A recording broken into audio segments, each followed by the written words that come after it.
আসসালামু আলাইকুম। কেমন আছেন আপনারা সবাই? আশা করছি সবাই আলহামদুলিল্লাহ ভালো আছেন। আমরাও আলহামদুলিল্লাহ ভালো আছি।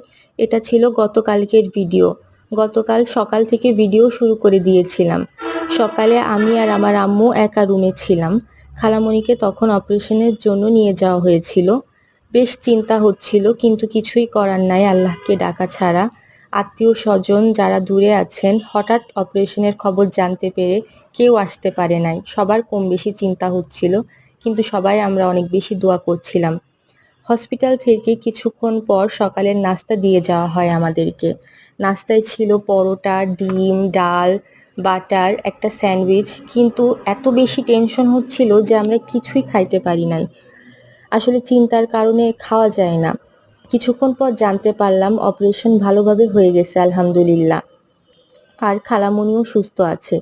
কিছু সময় পর আমরা দেখা করতে পারবো, ডক্টর বলে দেয়। তারপর জানতে পারলাম আমার অন্য একটা মামা আর মামি আসছে খালামণির সঙ্গে দেখা করার জন্য, আমাদের সবার সাথে দেখা করার জন্য।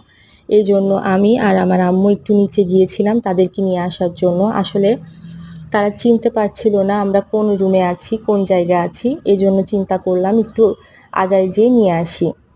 বাইরে এত বেশি গরম ছিল কি বলবো। আত্মীয়-স্বজন সবাইকে আস্তে আস্তে ফোন করে নিউজ দিয়ে দিই যে খালামণি সুস্থ আছে। সবাই জানতে পেরে অনেক বেশি খুশি হয়। এখানে এসে মামা আর মামির জন্য ওয়েট করতেছিলাম আমি আর আম্মু। তাদের আসতে একটু লেট হয়। আসলে তারা হয়তোবা চিনতে পারছিল না, এই জন্য। একটু পরে মামা মামি চলে আসে, তাদেরকে নিয়ে আমরা উপরে চলে যাই। লাঞ্চ টাইম হয়ে যায়। হসপিটাল থেকে আমাদেরকে দুপুরের খাবার দিয়ে যাওয়া হয়। আমরা সবাই একসাথে বসে ভাগ করে খাই।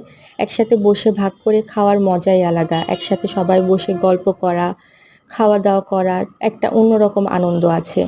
আর এগুলোর জন্য আমার খালামণিরও অনেক বেশি ভালো লাগছিল। খালামণিও অনেক বেশি খুশি হচ্ছিল। বিকালের নাস্তায় আমাদেরকে স্যান্ডউইচ আর ফ্রেঞ্চ ফ্রাই দিয়ে যায়। সবাই মিলে বসে খাচ্ছিল।